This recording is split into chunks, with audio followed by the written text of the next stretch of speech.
Fala, meu povo, tudo certo? Hoje eu vou trazer para vocês um conteúdo que foi sugerido para mim no Instagram. Foi mandado um direct para mim lá, se vocês não me seguem, @rodrigão1002. E vocês podem entrar em contato comigo por ali ou pelo e-mail, que vai aparecer aqui na tela também. Se vocês quiserem mandar alguma sugestão de notícia, fica aí a dica, ok? Quem mandou isso aqui foi meu brother Marcos. E aí, Marcos, tudo certo? Obrigado por enviar o conteúdo aí, tá? Te agradeço. Eu peguei aqui uma reportagem falando sobre o abre e fecha da Livraria Cultura. Então eu vou ler ela e depois eu vou dar as minhas percepções do negócio, tá? Então vamos lá. Essa reportagem aqui eu peguei do jornal Metrópole, tá? Eu vou deixar o link aqui embaixo, certo? Então vamos lá. Na última quinta, o que está por trás do abre e fecha da Livraria Cultura? Tá? Tentativa de estatização e liminar do STJ que deve ser derrubada dão sobrevida à Livraria Cultura atolada em dívidas. Na última quinta-feira, 6/7, faz tempinho já. Né? As portas da Livraria Cultura do Conjunto Nacional na Avenida Paulista, em São Paulo, foram reabertas pela segunda vez em 2023 ao público. Sucessivas decisões judiciais sobre a falência da icônica loja, aberta em meados dos anos 60, têm feito essa cena se alternar com o empacotamento de livros e esvaziamento de estantes desde fevereiro. Fontes ligadas à recuperação judicial afirmam, sob reserva, que o abre e fecha deve durar pouco, em razão do completo descontrole das contas que ficou evidenciado durante o processo que se arrastou por 5 anos, até a decretação da falência pela Justiça de São Paulo. A cultura deve mesmo fechar as portas definitivamente caso permaneça sob a mesma administração e não seja socorrida pelos fundos ou comprada por outra empresa.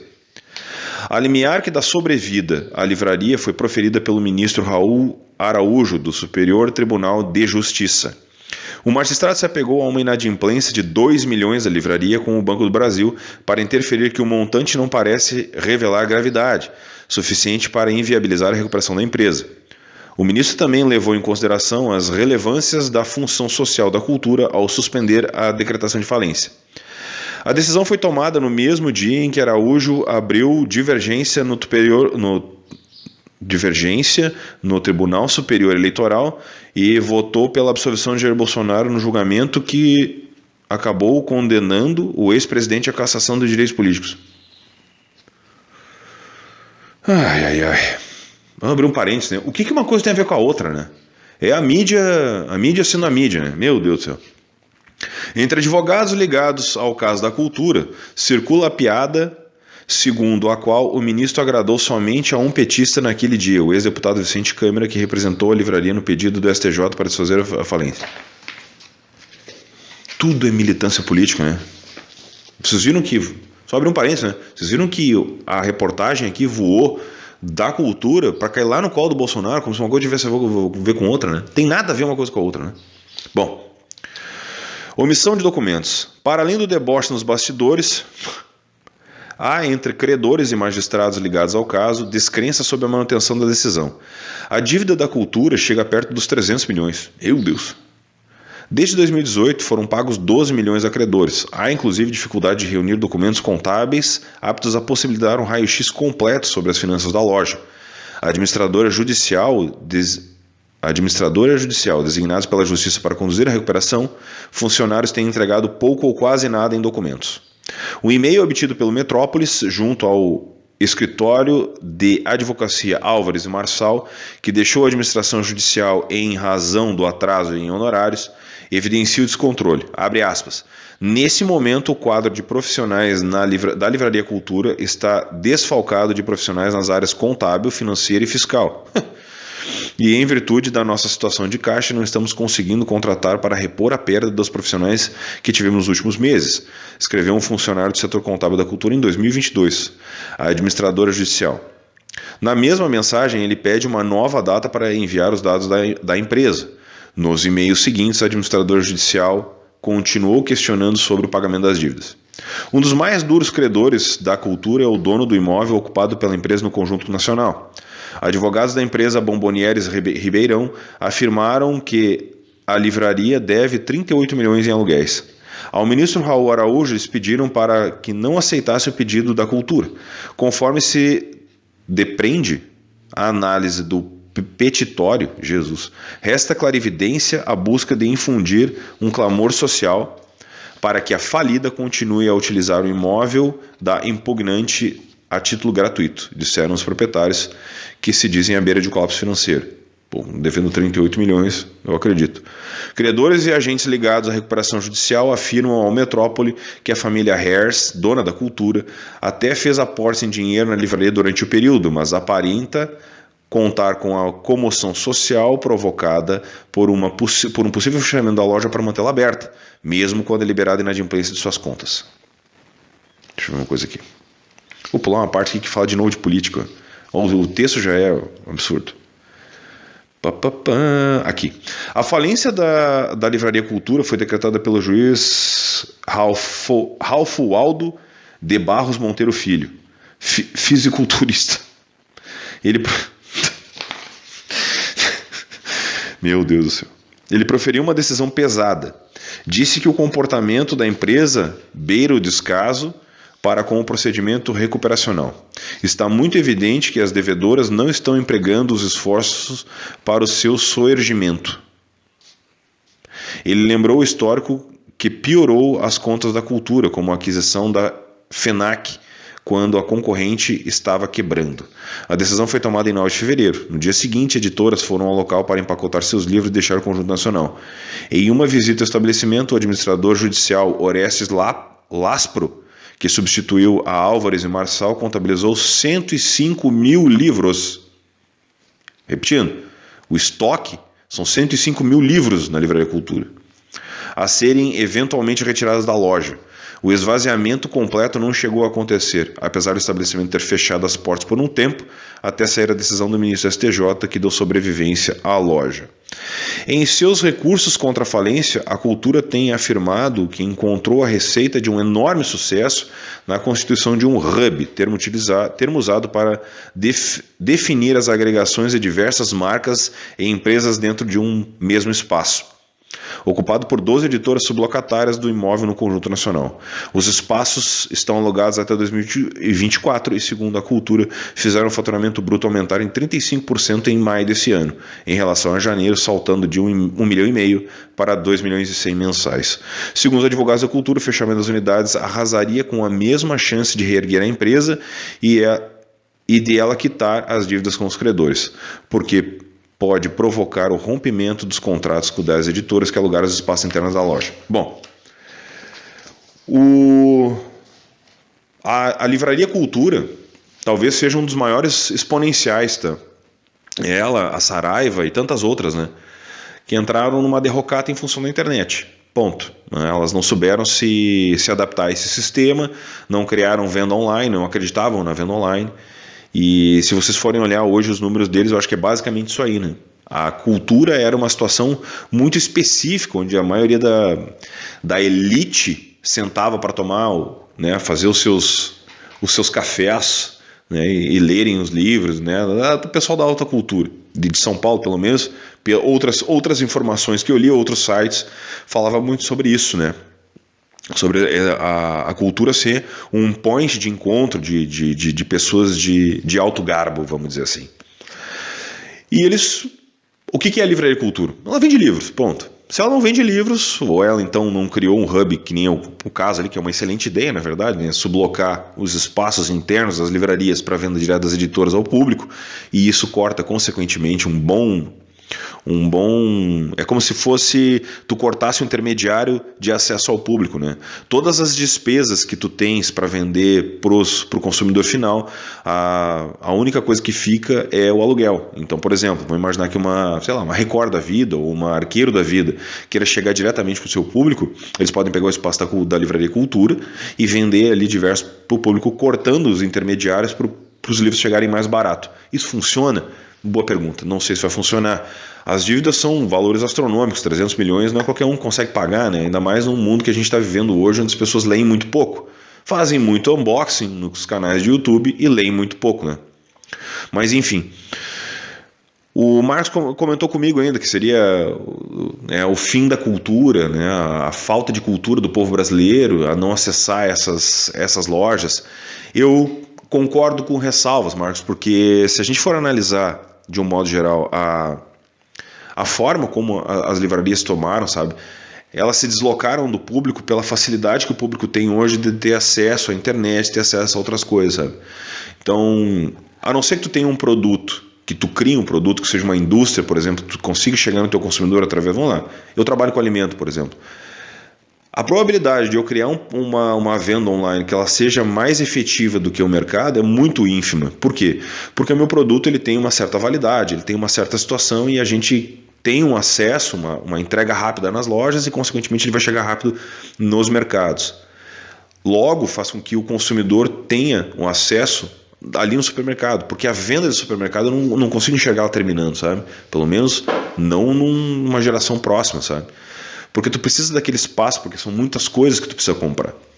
Livro já é mais difícil, porque são coisas que são supérfluas, vamos dizer assim, certo? Não são itens de primeira necessidade. Aí quando tu tem uma situação como essa, que ela é mal administrada por dever tanto de aluguel, ou por estar colocada em alguns lugares onde antes era muito legal, mas agora ela já não faz mais sentido, acontece esse tipo de coisa. E aí tem toda a outra parte que a gente não consegue ter acesso às informações, são os gastos pessoais dos donos, onde eles investiram dinheiro, onde foram os erros, sabe? Porque isso é mais ou menos, o mercado editorial funciona mais ou menos dessa situação, sabe? Às vezes tu acha que o livro vai ser um grande hit e ele simplesmente não vende, fica lá com centenas de milhares de cópias, vamos lá, são 105 mil livros que eles têm ali encalhados dentro de uma questão ali, sabe? Isso é mais ou menos o que aconteceu com as americanas, né? Que faliu, tinha uma dívida também astronômica, e só que, consequentemente, um dos sócios se tornou um dos caras mais ricos do Brasil, sabe? Então, existe o lado financeiro, que isso é uma coisa que está sendo debatido, que é o que é debatido principalmente dentro da matéria que eu li agora, sabe? Que, tirando fora as ressalvas, que todo o repórter tem que ser militante político, né? Ele não consegue escrever uma matéria sem taxar as pessoas, sem dizer que o juiz é fisiculturista, por exemplo, que é um absurdo, né? É um absurdo isso, eu acho isso um mau gosto absurdo. Ou dizer que uma coisa tem a ver com o Bolsonaro, enfim, sabe? Porque aqui o foco é a livraria cultura. Por outro lado, a gente tem as compras online da Amazon, por exemplo, sabe? Da Amazon, as próprias americanas que continuam vendendo, mas que deve para as editoras, ou a Magazine Luiza, enfim, essas outras lojas de departamento que criaram uma venda rápida ao consumidor, sabe? E isso faz com que livrarias físicas sofram muito pênalti. Acaba acontecendo isso, né? Então tu te descola do público e da rapidez que o público tem hoje por acesso de compras na mão muito rápidos e, consequentemente, tu acaba não indo. Tu vai passar numa livraria cultura, tu vê as fotos, aí, meu Deus do céu, é uma Babilônia gigantesca o negócio. Agora, ela realmente ser uma situação onde tu vai lá para tu comprar um livro é muito difícil. Vou dar um exemplo para ti e para quem está assistindo o vídeo. Eu não compro um livro físico numa livraria, meu Deus, e eu tenho, 400 livros em casa. Eu não compro livro físico numa livraria há muitos anos, faz muito tempo. Porque os preços na internet são mais atrativos, tu consegue ter acesso a outros livros que tu normalmente não tem ali. Vamos lá, né? Livrarias em aeroportos, sabe? Tu vai comprar ali se casualmente tu vê alguma coisa muito específica que te chamou muita atenção. Mas se não, é muito difícil fazer isso. Tu tem a Amazon na tua mão para comprar, tu tem as outras lojas que vendem isso. Então, quer dizer, é muito difícil tu fazer esse tipo de coisa. E daí a cultura ficou meio no limbo, porque ela vem desde os anos 60 fazendo o mesmo negócio e acabou acontecendo isso. Agora, uma das coisas que tu comentou é verídico, sabe? E eu acho que é a opinião de todos, sabe? O nível de leitura do povo brasileiro é ínfimo, né? O brasileiro não lê. E quando lê mal. Porque ele não consegue entender as nuances e as pormenoridades. Infelizmente, isso é um processo que isso está desde da situação da pré-escola. A gente não pegar um livro e degustar aquilo ali e trazer para um âmbito maior só se tu realmente fizer a leitura, só se tu realmente dedicar aquilo, só se tu realmente criar o hábito da leitura. Caso contrário, tu nunca vai conseguir fazer isso. E é meio triste ver isso, porque, cara, eu estou produzindo conteúdo literário também, né? Faço essas análises, mas também faço conteúdo literário. Daí quando tu vê que o povo brasileiro lê muito pouco e tu fica dentro de uma bolha do BookTube, que é basicamente as pessoas que estão dentro dos canais aqui produzindo coisas, tu está produzindo coisas para produtores. E isso é muito triste, porque quem deveria estar chegando, o conteúdo não chega. Porque o YouTube te corta, porque o que é mostrado é os unboxings para vender o livro e não ser lido. Então, quer dizer, tá? É aquele sistema que a gente sempre fala, que eu sempre falo aqui, sabe? É um sistema muito complicado onde tu não consegue sair daquela entropia e ficar sempre girando, né, correndo atrás do rabo, sabe? Isso é muito difícil. A gente está vivendo um momento muito difícil há muito tempo, sabe? Nesse sentido. O povo brasileiro já lia muito mais, sabe? Porque, pô, tu pode ver a existência dos sebos, né? Tu pode ver a quantidade de gibi que se lia, né? As histórias em quadrinhos, aquela coisa. Tinha um esforço muito maior, as bancas que tinham, né, espalhadas, vendendo jornal, vendendo HQs, vendendo essas coisas. Isso já não tem mais nada. Claro que o advento da internet auxiliou a não ter mais isso, mas ainda assim eu acreditava muito que essa informação descentralizada que se tinha, vendendo em vários pontos, em todos os lugares tinha alguém vendendo alguma coisa, com certeza ajudava a disseminação do que tu estava querendo criar, do que tu queria criar. Então hoje, por exemplo, eu chego numa farmácia aqui, numa rede de farmácia aqui da cidade, por exemplo, eles têm livros para vender ali, sabe? A preços absurdos. Sabe? Tu vai pagar ali um 1984 que tu consegue comprar uma versão da Princípios a 9, 10 reais, tu vai pagar uma edição muito parecida, 60, 70 reais para vender ali. Ah, a farmácia cobra caro? Cobra caro, porque a farmácia não é livraria, mas não é muito diferente do preço que eles cobrariam normalmente numa situação, né, de uma livraria cultura, essas coisas todas.